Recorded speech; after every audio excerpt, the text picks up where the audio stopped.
তারিখে বহরমপুর এয়ারোড, শুধু বহরমপুর এয়ারোড নয়, টোটাল আমাদের যে ডাটা আছে ব্যারাকপুর, শিলিগুড়ি, টোটাল লিস্টে যেসব ক্যান্ডিডেট 35 থেকে 40টা অ্যান্সার করে এসছে তারা কেউ রিটেন লিস্টে মানে তারা কারো মেরিট লিস্টে নাম নেই।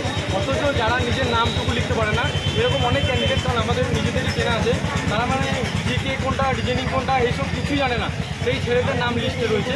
সেখানে আমরা যারা সারা বছর মেহনত করি, অন্যান্য মক টেস্ট দিই, আমরা এতটুকু আমাদের এবিলিটি আছে কি আমরা বুঝতে পারি যে আমরা কোনটা ঠিক করলাম কোনটা ভুল করলাম। এবার হতে পারে 40টার মধ্যে 5টা ভুল, যেহেতু আমরা এত করি তারও 5টা ভুল হতে পারে। আমরা এমন নয় যে আমরা একদমই খারাপ পরীক্ষা দিয়েছি, সেইটুকু আমাদের কনফিডেন্স আছে। তার সত্ত্বেও আমাদের আজকে পরীক্ষাতে মেরিট লিস্টে আমাদের নাম নেই। তাও আবার দুটো এক্সাম, প্লেসমেন্ট, জিডি, দুটোতেই আমি এক্সাম দিয়েছি, তো দুটোতেই ভালো এক্সাম হয়েছে। একটাতে 40+, একটাতে 35+ অ্যান্সার আছে। তার সত্ত্বেও মেরিট লিস্টে আমি যখন সার্চ করছি আমার লিস্টে নাম নেই।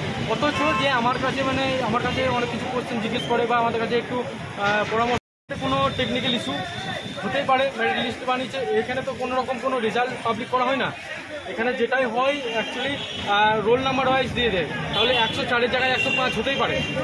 আর এখানে আমি নিচে 2বার পাস করেছি, এমন নয় যে আমরা পড়াশোনায় কিছুই জানি না বা আমরা কোনোদিন ফার্স্ট টাইম পরীক্ষা দিচ্ছি, এরকম কিছুই নয়। আমাদের কাছে মানে এতটা অভিজ্ঞতা আছে যে আমরা বুঝতে পারি যে আমরা কতগুলো ঠিক করে এসেছি। হতে পারে ভুল, আমরা বলছি না যে ভুল হতে পারে, কিন্তু এত ছেলে এরা সব এসএসসি জিডিতে একটা ছেলে 142, কেউ 140 এরকম নম্বর পাওয়া ছেলেদের লিস্টে নাম নেই। তাহলে কি তাদের পড়াশোনার কোনো দাম নেই? কি নাম? এসকে আজাদুদ্দিন। এই পরীক্ষাটার নাম কি? এসকে আজাদ।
Hi.